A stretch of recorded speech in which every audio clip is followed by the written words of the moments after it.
everyone.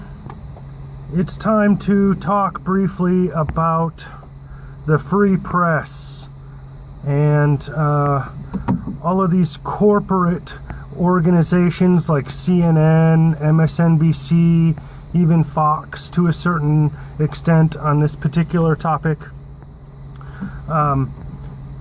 claiming that Donald Trump's tweets and his comments about the press are an attack on the free press.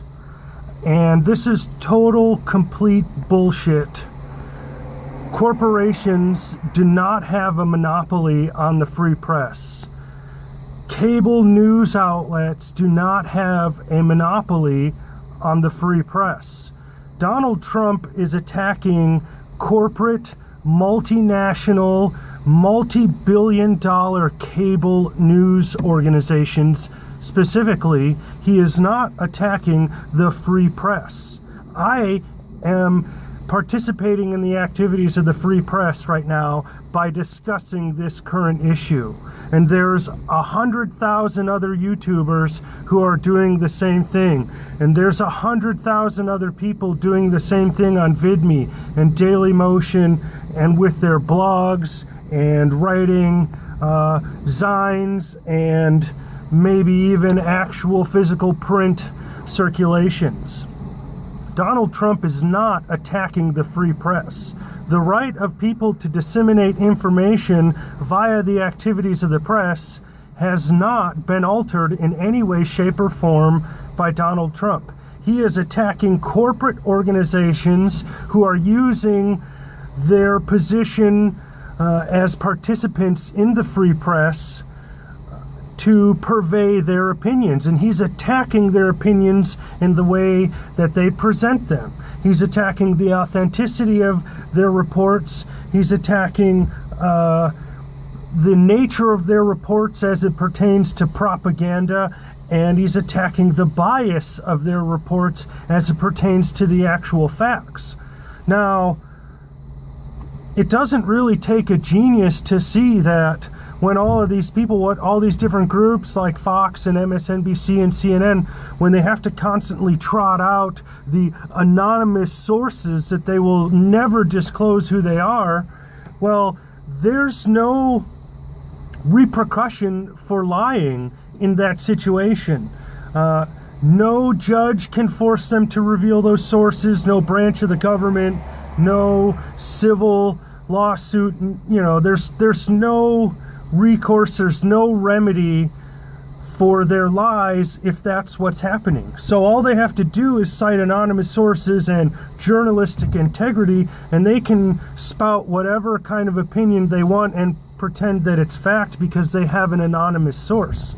And this is a problem in journalism. You need to be able to cite you need to be able to cite sources to corroborate facts, to validate the stance that you're taking, or what you're saying is just an opinion. And so on that note, CNN, MSNBC, Fox, and all these other corporate entities have the right to present their opinions in the format that they are.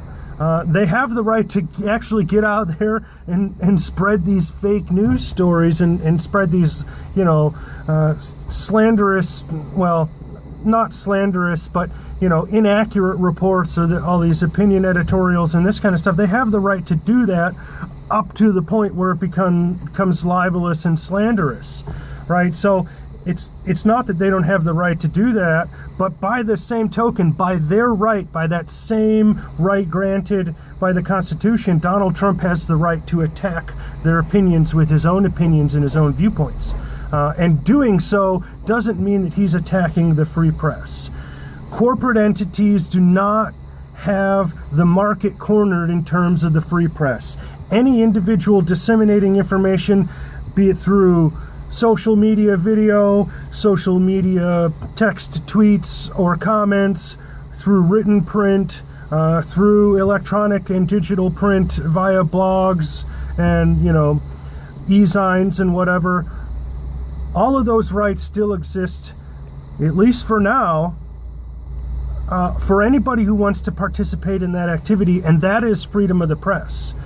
And what these corporate entities like MSNBC and CNN are really pushing for is censorship of that activity. They're actually sort of pushing for the opposite of the free press. They want to censor people on the internet, individuals, under the claim that only corporations should have the rights to do that. They want to censor individuals who dissent from their opinion, and censor their ability and restrict their ability to make these comments and to post this information and to post their opinions, because somehow it's violent to do this. This is censorship. It's a violation of free speech. It's a violation of freedom of the press if they get what they want. Corporate entities do not own the free press. They are not the entirety of the free press.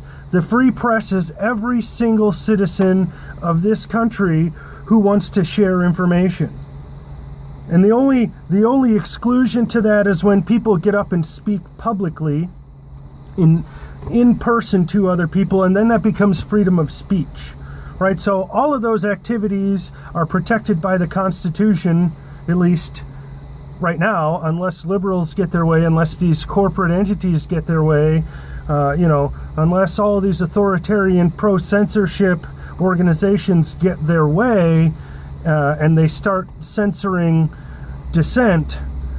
Until that happens, freedom of the press still exists in its entirety, and freedom of speech still exists in its entirety, at least in this country. In Europe, you don't really have that anymore. Censorship has gotten to the point where you can't dissent. It's considered hate speech. It's considered, incitement to violence if you disagree with Angela Merkel or something like that. And I should make a video about Netanyahu coming out and talking about George Soros. That's actually really important. If I have time here, I'll do that in a minute. But Donald Trump is not he's not taking any action to denigrate the rights of individuals to participate in the free press. He's not even taking any action to denigrate the rights of these corporations to participate in the free press. He's simply denying them access to himself. And instead of having to go through these corporations to get information from the White House, citizens can go directly to the White House. They can go directly to the president. They can interact with him directly through Twitter. And most people, on whether you're left or you're right, you should see this as a net positive. Whether you like the things that Trump says or not, whether you think they're bombastic or hateful, or however you feel about the content of his communications with individuals of this country, that mode of disseminating information to the citizens should become the norm. This is what we would want from our politicians. That is direct interaction and not a middleman like CNN or Fox News or MSNBC or CBS or any of these other multinational globalist rags. So when people want to tell me that Donald Trump is attacking the free press, I laugh in their face. It's idiotic. I participate in the free press every time I make one of these videos, which is sometimes every day, but at least once a week. I am permitted to use my right of freedom of speech and to participate in the free press. Thanks for listening.